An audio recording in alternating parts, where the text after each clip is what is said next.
For your insight. I love the part where you mentioned that sometimes we could be the most eloquent speakers. We could have the most knowledge about any certain topic. But really, as human beings, we could sense the heart. We could sense the soul. And that goes beyond what is just communicated with words. Thank you so much for bringing us to that at the end. I'd like to introduce you now to our first entertainment for the AAPi Summit. This is brought to us by a very humble partner with the Census. They are called God's Image Ministry.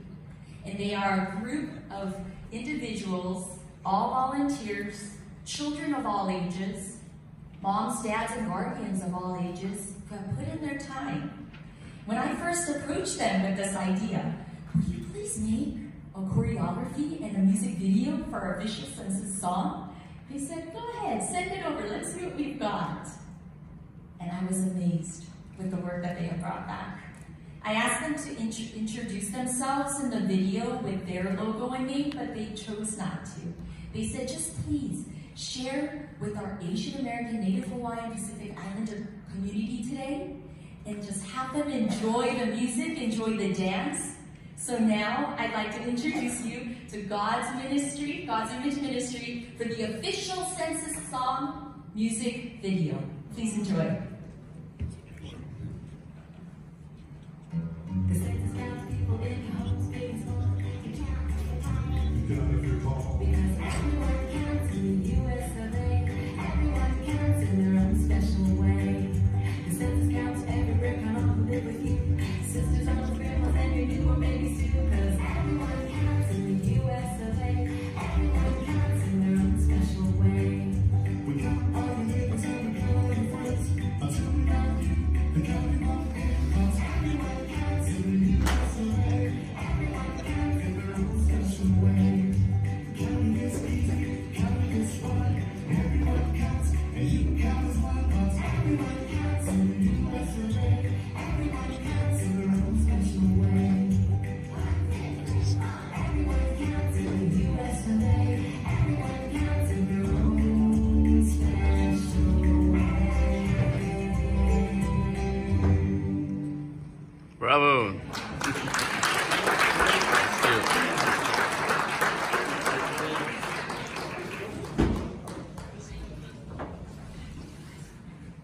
I'd like to mention that we have photos, videos that we will be taking today, and we will be sharing out with all respective coordinators and partnership specialists to share with you these photos, and even this music video we are happy to share with you. So please upload on your social media page, your websites, share with your friends and family members as well. I think it will be an effective way to share about the Census 2020. Now for our next item on our agenda, I'd like to introduce you to a panel and a moderator for our next session. First, for our awesome moderator, Mary Ann Fu. She's an executive director and founder of the Orange County Asian and Pacific Islander Community Alliance called AAPi.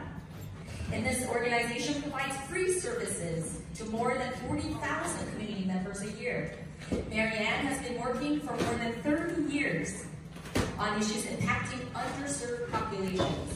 She has received numerous honors, including Unsung Heroes from PBS. I had to shorten the long list of honors that she has received for the sake of time. Mary Ann received her Bachelor of Science from the UC Davis and her Master in Public Health from UCLA.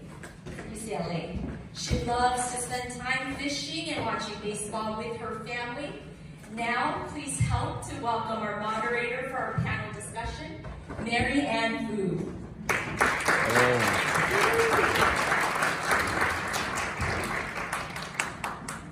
Next, I'd like to introduce you to three panelists that will be addressing who the hard to count in the AANHPI community and how to overcome these challenges. The first panelist that we have is Jennifer Wayne. She is the Chief Operating Officer of the Asian American Senior Citizen Service Center. This is a nonprofit charitable organization that established in 1989 with the philosophy to care for elders as if they were our own. serves as a co-president of the Orange County Chinese Cultural Club, a nonprofit organization with a 50-year legacy to preserve and enrich the Chinese heritage in Southern California. Jennifer Wing. Next, we have Sunny Win. He is an advocate helping the Burmese community resettle in the United States since 2007. He is the advisory and contributing columnist for Myanmar Gazette, the only circling Burmese language newspaper. He was born, raised, and educated in southeastern country Burma, now Myanmar. He relocated to the United States in 1999 with his wife Cho and 3 grown-up girls. Please welcome our second panelist to the stage, Sunny Win.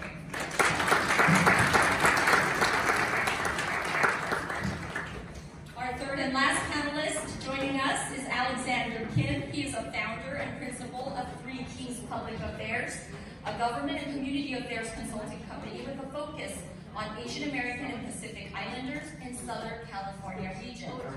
He continues to be a public servant, volunteering on government and nonprofit boards. He has served on 3 state commissions on the Board of Mental Health, Naturopathic Medicine, and the Board of Optometry. He serves on 12 nonprofit boards of directors, including AAPi, led by Marianne Fu, who is moderating this panel. Thank you. Please welcome Alex Kim.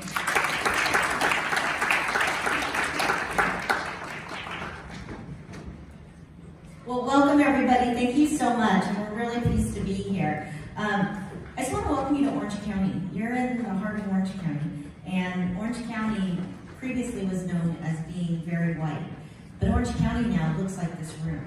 And so what we found is, this is my 3rd census to work on. I started 1990. That's my 4th census. 1990 through now. And just to give you just a brief update about Orange County, we're the 3rd largest Asian American, Native Hawaiian, and Pacific Islander communities in the U.S. We have the 3rd largest number of Asian American, Native Hawaiian, Pacific Islander owned businesses in the U.S. that bring in more than $20 billion into the county. And what helped us, what helped us to be able to talk about this was the census. What we found out was data was power. Because before, our communities were not recognized in Orange County, but with the census data, we were able to tell them we bring in more than 20 billion. We have this many businesses. So data can transform areas because it transformed our county. The other thing I just want to shout out and say is, in our panel today, we're going to be talking about hard to count, but we're also missing a lot of folks because the Asian American, Native Hawaiian, Pacific Islander communities are very, very diverse. And some of the most underserved communities are Native Hawaiian, Pacific Islander communities, our Southeast Asian communities. They're not always represented at the table. So that's why it's important to recognize that, because just like what Judy said, we have so many marginalized communities that never get invited. And that's why the census is so important, because we need to make sure that every single person is counted so that we can use that power to get ourselves invited to that table. So just thank you for letting me do my little soapbox. But today's panelists are just quite amazing because they're going to talk about the challenges that are being faced by their communities in working with the census. They're going to be talking about the hard-to-count communities that they work with. But hopefully when they talk about these challenges and how to overcome it with census work, that it'll resonate among all of our communities. And it's important for us to always stand up for all of our communities because we're together, we're a family, and for better or for worse, we stick together, so for Asian Americans, Native Hawaiians, and Pacific Islanders, we need to stand up for each other. And so I think you'll see in our panel today that they will talk about those challenges and how they utilize those challenges to represent all.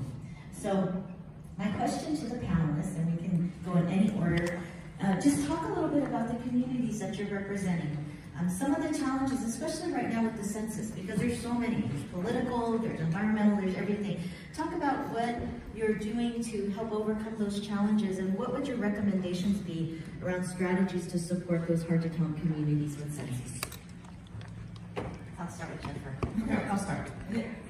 So I'll stand up. Hello. Okay. My name is Jennifer, and actually I was asked here to talk about 2 things. 1, the Chinese community. 2, the seniors.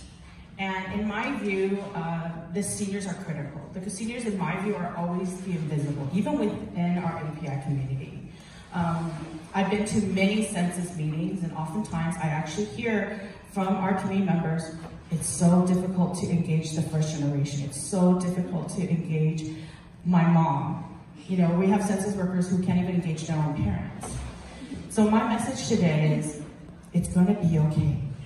We're all in this room and we can learn from each other. And my number one thing, and I really appreciate what was mentioned earlier, is that you have to speak from the heart. You have to think about how you want your parents, your grandparents to be treated by someone else. Because to tell you the truth, perhaps you're not the best messenger. Because your parents are thinking about all these other things.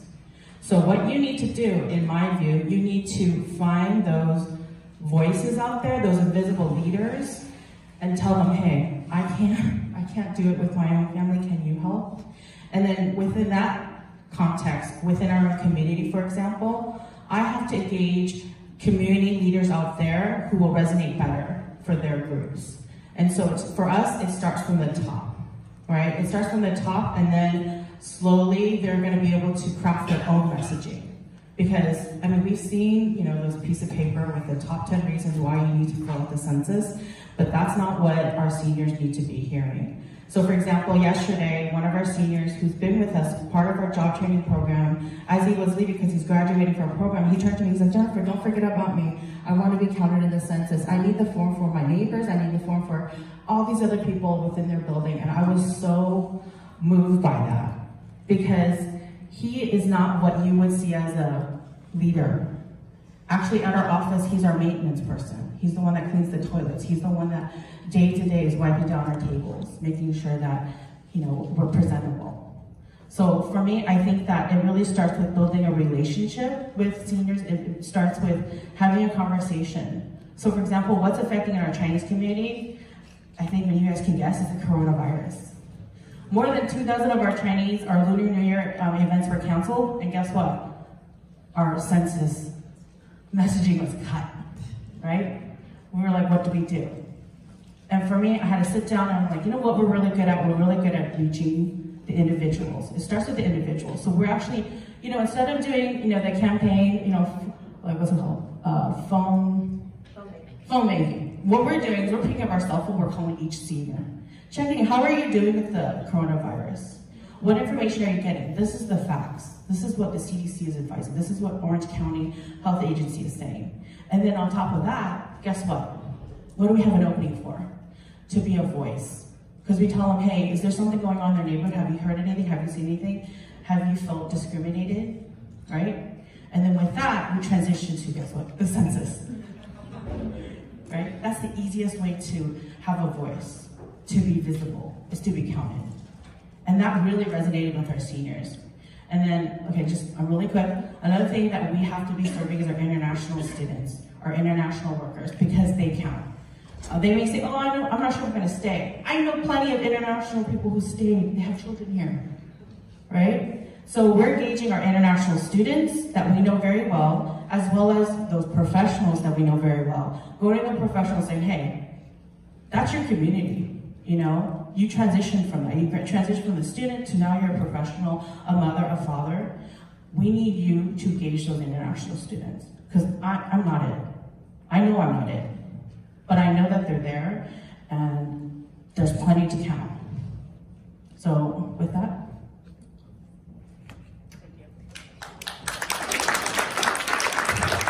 Thank you so much. First of all, I want to thank AAPi and also all the personnel who had to invite me to this event. It's very important. Some of you might not know that where is Burma. Wondering, is that Bahama? Or actually, our nation has changed the name, the official name to Myanmar. I think some of you might know it. And the Burmese community is one of the tiniest in the United States. So according to the 2010 census official release, it's only 0.32% of the total United States population. So as of 2010, the total population is little over 100,000, population. So, but grassroots community organization and also the leaders of the communities, they all agree that it's unaccounted. So what's the reason it's unaccounted? You know, the most common things, there are several reasons that the census is unaccounted is because, like in the earlier presentation, there's a mention about mistrust of the government. Actually, Burmese are very scared of government, organization, department, and try to stay away from the government organization. The reason is we don't understand. So that's the first reason. And the second reason is, back at home, I think I explained to some of the census staff, census is very strange to Burmese. We only have once in my lifetime, that was back in 1980. So census is very strange for us. And also, we have over 135 ethnic groups in our country alone. So I used to work in one region, western part of the country. It's called Chin State. It's a hilly, remote area. There are like over 60 ethnic and over 100 dialects. And even across the stream or like a creek or river, mountain, it's they don't understand each other's language. It's very difficult. And also, there's one other reason behind it is there's no trust to the central government. So they bring all those mistrust and misunderstanding to the United States. That's one of the reasons it's unaccounted. They want to put their own ethnicity. So I have been working very hard since 2010 to enumerate and tabulate all those ethnic groups under Burmese. So that's the reason. The other day I was talking to one of the Burmese and he was asking me, Sunny, can you give me one good reason why we should respond to this census form, 2020 census? So I was telling Barry, I just gave him one single word, recognition. We need recognition.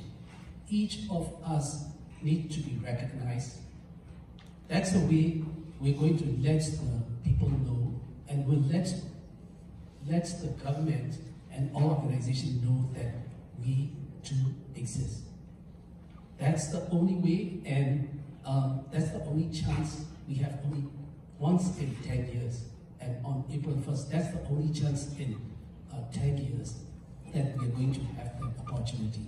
So, you know, we all know that what's the reason that we have the census. It's stipulated in the Constitution that every 10 years we have to take the census.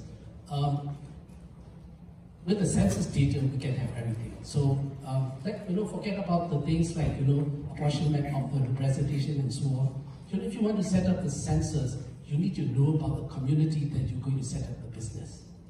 And you're wondering, because you have the like 500 plus apartment complex, we need to have like science lab for that elementary school.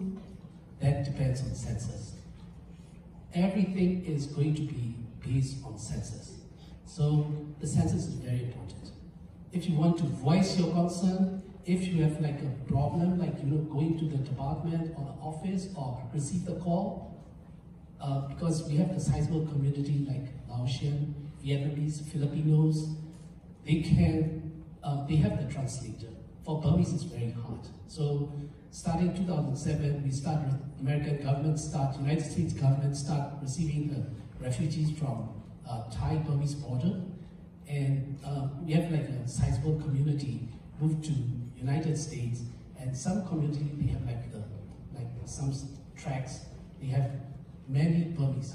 So like school district, like Garden Grove, Westminster, they asked me to come down to their place and create the excuse letter for the students if they are missing for the school. These are the very basic things that reflect the census. So this once in a lifetime opportunity is very important for all of us. That's especially the people in this room and also outside everywhere. So the second thing is we Asians, we love word of mouth. It's very powerful. So word of mouth to whom? to the religious leader, like we have the monks, that we have been doing, visiting the temples and talk to the monks and explain about the dates, that how important the census is. And also every Burmese need to be participate in the response. So I've been writing an article about census. Thank you so much. This is the Burmese newspaper that circulated every month, and it arrived to I think most big cities in the United States. And I wrote about this article of census since last year, May, and there are two publications. One is in May and the other one is October. So basically, the message is why you need to participate or respond to the census. That's the thing. And last of all, I want to thank everyone and make sure that when you leave this room, this event, we all, each and everyone in this room are ambassadors. We need to spread out the word, like the previous speaker who noticed that you need to pass the message to the friends who you trusted the most. That's the way we can spread the words to neighbors and in the community, in school, at work, and that's the way we can make success. Thank you very much. Thank you so much. Well, thanks to Jennifer Lee for inviting me. It's because I've been involved with the census for the last, I think, 2001, 2010 as well. So I'm looking forward to helping out in 2020. And as Jennifer mentioned, I've been a public servant. I've also mentioned, or she's mentioned, that I worked in various commissions, but also for 3 elected officials in California, the LA Mayor's Office and Governor Schwarzenegger, and LA City Council. So I've had a lot of experience in dealing with the barriers of why our population is not fully invested into getting counted. And part of it, of course, Jennifer's mentioned the cultural barriers, the in-language, and Sunny's mentioned about the fear of government based on their ancestral heritage of not trusting their government. And as a Korean American born in LA, working with pretty much every API community here, that's definitely the case. Korean Americans also, and also the Vietnamese American community where I serve on the Vietnamese Chamber Board. It's the same thing. It's the fear from corrupt government systems, and of course, it's kind of like post-traumatic stress back in their experience in bringing and transferring their experience of government to America. And it doesn't help when you have also corruption cases that you hear in the news in America. So it only reinforces that fact. And what our job to do, what the U.S. Census has to do, and also California County, I see Sarah Pullman here as well, is, we have a job cut out to really dispel, to separate from what government is and what the U.S. Census is about. Having worked in the city of LA, I see the impact of what happens when all of us are not counted. It's because you have these federal grants, we call it Community Development Block Grant Funding, and that's based on how many people are in your cities. And that money gets allocated, whether for regular services, for building projects to help out to build post offices or different buildings and resources that our community desperately need. Look at all the homeless population exploding. How are we going to house them? Right, that comes from federal funding. So that's why we even have to count the homeless population. So this is something that we need to educate our folks and deal with these barriers. And particularly for the Koreans, the Vietnamese, it's that government. So I think it's important that we support also our elected officials. A lot of them are, from the Asian American and Pacific Islander communities are running for office. This is so important. I know in Hawaii we have Kai Kaheli that came from Hawaii. He's a Hawaiian Airlines pilot and comes campaigning in the LA and Orange County area. So we have a lot of friends supporting him. And having a face, having an Asian American face that speaks important values, democratic values, ideals is important as well. We have Joseph Pack, who represents State Assembly Member Sheriff himself is here. You know, speaking with him, he professes a lot of support for telling his constituents about the importance of being counted. And he speaks in the Korean language, very important. Being as, he doesn't look it, but he's a senior citizen. You know? Yeah, he hasn't aged ever since I met him 30 years ago. And he can speak to the language, the important values that, you know, this is not a communist country. We could trust our country that gives us money. You know, this is a land of free press and all the important liberties that we experience. And that's the important fact.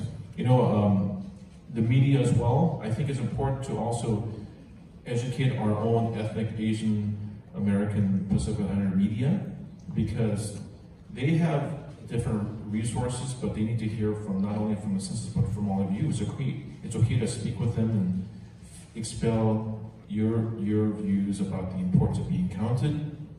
I was interviewed by National Public Radio yesterday, NPR, about not so much the census, but more about the rising tide in Orange County. And I'm so glad that the U.S. Census came here to Orange County, because we are experiencing a revolution of the population explosion of Asian American and Pacific Islanders in Orange County. Did you know we're the fastest growing ethnic group in Orange County? More than the Latino American community? And that's by birth rate, not by immigration. So this is something that is a shock in the mainstream community. Caprica was part of that research called Transforming Orange County. And I had people from Disneyland even contact me. Go, is this true? Yes, it's based on the census data. This is a reason why, another reason why, because it shows to the mainstream the reason why they should be supporting our AAPi community. And I'm so proud that Caprica and other multiple groups, Asian American Advancing Justice. UC Irvine, we had many Asian American professors. I think it's Professor Linda Vo that contributed to this project to get the data, as Marianne Fu mentioned, to translate that into meaningful information so we can help get counted. So those are the things. Thank you. So, thank you. Thank you for the comments. Okay, so I'm going to go a little bit off script, because in this room I'm realizing this is a really powerful room. You have a lot of folks that are working for the Census Bureau, a lot of folks who are in complete count committees, a lot of folks who are leaders, you know, building that trust. So we can talk a lot about, you know, what are the issues, what are the challenges, but I think you all know what those issues and challenges are. So what I want to ask all of you is, when you're hearing what the panelists have talked about, what are recommendations that you can give folks from the community who are doing outreach, you know, in the community for census? What are recommendations of how we work back with you, how we work back with the Census Bureau? Because for us, the Census Bureau in Orange County has been great, and we've been working with a lot of the workers. But what would you want us to know, or what would you want us to do in working with the communities that you're seeing? So in your hard-to-count communities. Hello, my name is alanvoford, and I've spoken to several families, from the Latino families to Vietnamese to Cambodian, Laos, and some of them are concerned about the immigration laws that the Trump administration had administered. Thank you. So as you know, the Trump administration is very strict in immigration. So a lot of these families, some of them are illegal, and some of them have overstayed their visas. So they're afraid to be counted, because at midnight when they're sleeping, they might be raided by ICE. So how would you comfort them in terms of advertising, you know, on mass media that they are okay to be counted and not being raided at night? Yeah, that's a great question. So, and we actually are having this issue right now in Santa Ana. And so there's a lot of community groups coming out in support of the family where something similar has happened. And so to our panelists, in terms of fears like that around immigration, around folks, families who are undocumented, folks who are living in overcrowded conditions, they don't want to complete the census, is there anything that you recommend that can be done? I guess I'll just be brief. It's a very good question. It's something that it's been brought up multiple times by the media too as well. So how do you differentiate between, like I said before, between the government what they're doing and the U.S. Census what they're doing.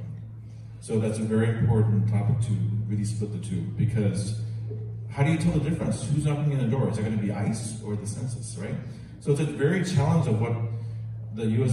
Census Bureau has their work cut out to really present a friendly face, and that's the reason why I say people trust people more than the government. I think that goes to an American value, grassroots.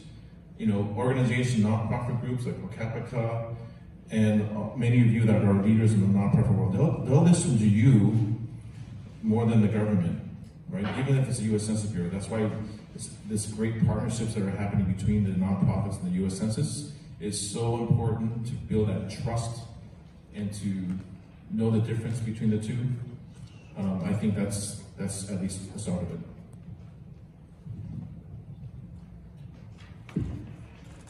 For our organization, actually, we're part of the Santa Ana Complete Count Committee, and so we get that question all the time. How do we deal with that fear? And the way we're dealing with it actually is looking at the community. Who do they trust? Within Santa Ana, for example, they trust their religious leaders. They trust the diocese. So I know we're trying to engage, the church. We have to first educate them. A lot of their leaders themselves, we ask them point blank, do you know about the census? And they don't. So if their leaders don't even know, how do we expect their congregation to know? So for us, it's really finding out who are the invisible leaders out there, the senior leaders, because oftentimes those groups that are fearful, they have their matriarch or their patriarch or whatnot. So it really starts with that one key person. And again, I'll go back to the coronavirus. It hit in Orange County Saturday evening. Sunday, it literally blew up all over our texts, our WeChat, our WhatsApp, or Line, or whatever. And that's what I hope we can sort of do with the census, is it's possible. It is possible. It's just how you sort of spread it in a very smart and thoughtful way, right? So even with, for example, we are also engaging children. Children are really great advocates if you get them hooked. Actually, I worked on the census. This is my second census. First, I was a partnership specialist. Now I'm a community partner. Back in the day, the way I hooked those kids was, hey, your parents are always telling you what to do. This is your chance. I'm giving you permission, essentially. Your Chinese school teacher is giving you permission to go to your parents and tell them, I count. Because one of the part to count are kids. Parents sometimes forget to count their little ones, 0 to 5, initiate. So I guess you can say we try to empower them, right? Those little kids, they're like, okay. So I still remember Chinese school parents coming up to me, when am I getting the form? My kid is driving me crazy. I'm just, where's your kid? Your kid deserves a bag. Your kid deserves a pencil. So you just really need to find the hook, the key person, the person that whomever you're trying to get will listen to. I think that's key. So one of the other things that I wanted to bring up was, in Hard to Count, we have just such a diversity for Asian Americans, Native Hawaiians, and Pacific Islanders, and a lot of times at the table that we don't hear from or who have to fight to be at the table are Native Hawaiians and Pacific Islanders. So just because we have some time, I really would hope someone from Native Hawaiian Pacific Islander communities would want to educate everybody around some of the issues that are facing the community and what we can do together to help support that. If there's anyone from the community who wants to do it. Sorry, I'm calling you out too. So, hello everyone. My name is Israel and I serve with Filipino Advocates for Justice, and we are part of their Filipino Complete Count Committee as well as Alameda Complete Count Committee. And on addressing the fear amongst documented and the undocumented immigrant communities, we have been emphasizing the different ways in which folks can respond to the census. So as we know, there are 3 different ways. One is online, second is through phone, and third is through the enumerator, I believe. And what we're emphasizing on is that, do you documented and undocumented immigrant folks want the enumerators to knock on your doors? So it's flipping the script and telling them that, hey, if you do not want folks to knock on your doors, then fill out the census yourself. And this is why it's important. That's a key issue too, is making sure that people know the enumerators are coming out. So before we We have a few more minutes. I just wanted, anybody else or anyone from the Native Hawaiian Pacific Islander communities would like to say anything, because I don't want your voice to be missing, because as a family, we want to make sure everybody's heard. Okay.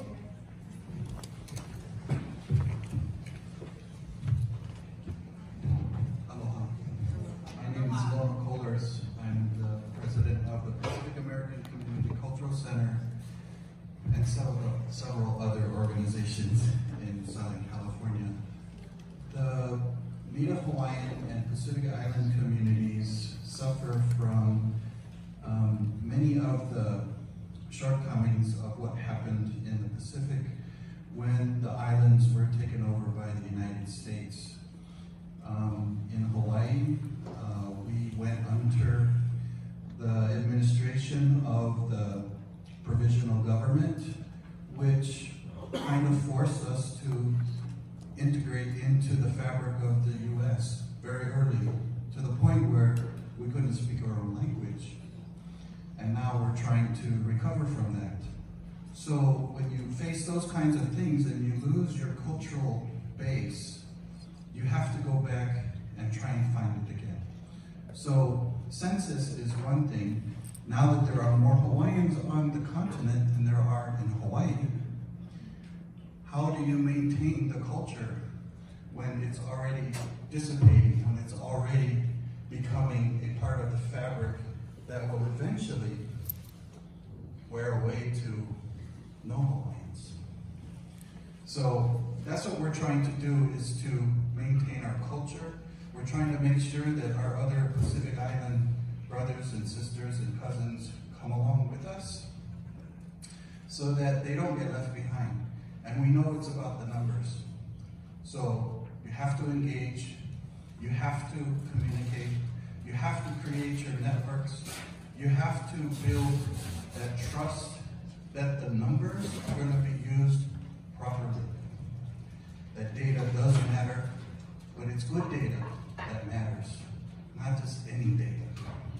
So make your voice count, make your numbers count, make it report out correctly so that you can use it when you engage.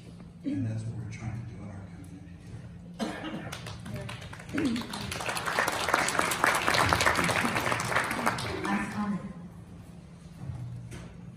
Hello everyone, it's good to be here. My name is Professor Thompson. So I'm a partner of the Census. I'm a partner of a partnership specialist who's right next to me right here. So I am also a pastor, and I heard the comments about the religious community, which is very important. And the way that I've integrated census information and data and advocacy, for some of you who'd like to know, is I'm very theological, and these are the things that I'm very honest with my parishioners about. I acknowledge the distrust. It's very important that we don't, as leaders, as information givers, that we do not insult the intelligence of immigrant communities and of people. We cannot avoid, right, the uphill battle that the United States Census is now facing in this 2020 census. So part of this has been, for me, getting at the keepers of the wisdom and the knowledge. And for us, as well as I'm sure it's synonymous with the Asian American communities and the Pacific Islander communities, it is the elders. They are the ones that make the decisions in the communities. They're the silent decision makers, but they are the ones who make all the decisions, and that trickles down into the youngest in the family. So what I've tried to do in my congregation specifically, we've branched out with other organizations, of course with the Census, but trying to spread the information amongst my colleagues.